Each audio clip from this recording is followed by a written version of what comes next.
দারুণ কোয়ালিটি। চলে এসেছি সত্যতার দোকানে, দেখুন বিশাল কোয়ালিটির পাঙাশ। দেখি আহা, এ তো পেকে গেছে। দেখুন এই মাছই তো খেতে হবে। আর এদিকে দেখুন বিশাল সাইজের কাতলা কাটা আছে। আর এদিকে দেখুন কমপ্লিট কি মাছ নেই, পাবদা। এদিকে হচ্ছে সেই এগুলো কি ভেটকি বলে, অবশ্যই হচ্ছে কমেন্ট করবেন। আর এদিকে দেখুন এটা আবার কি মাছ কাটছে, কাটো কাটো কাটো, ওরে বাবা বনগাঁর মার্কেটে দারুণ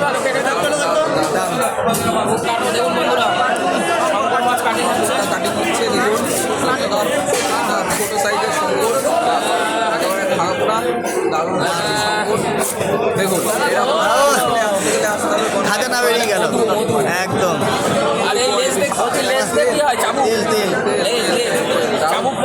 ওরে বাবা, এই লাগলো আমারই চাবুকের বাড়ি। আহা শঙ্করে দারুণ মাছ, দারুণ কোয়ালিটির শঙ্কর। দেখুন এই সত্যদা শঙ্কর কত আজকে? দারুণ 400 টাকা করে। দেখুন সত্যদার কাছে আরও কত রকমের মাছ রয়েছে, দেখুন দারুণ সুপার। এদিকে দেখুন এই যে সব কাঁকড়া রয়েছে সব। সত্যদার কাছে মোটামুটি বেশ ভালোই মাছ থাকে। এগুলো হচ্ছে ভোলা, আর এগুলো কি মাছ অবশ্যই কমেন্ট করবেন। আর এদিকে যেটা একটা আছে, এটা হচ্ছে আমাদের বনগাঁ নিউ মার্কেট। দেখুন এই যে দেখুন